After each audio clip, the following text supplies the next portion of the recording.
Puasa sampai 20 jam? Fuh, tahan ke tu? Macam mana orang puasa dekat tempat yang matahari tak pernah terbenam?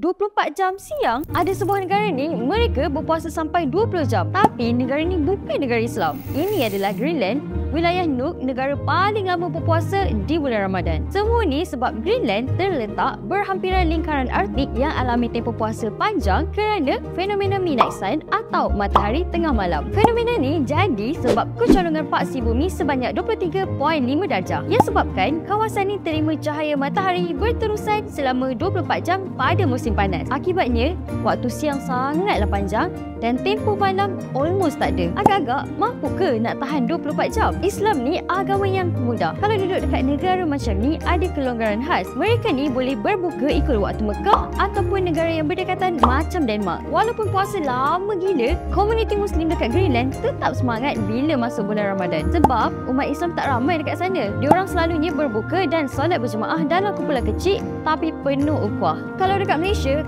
azan maghrib je terus serbu air sejuk dengan kuih manis. Tapi dekat Greenland, berbuka sambil berselimut sebab cuaca boleh capai negatif 10 darjah Celsius.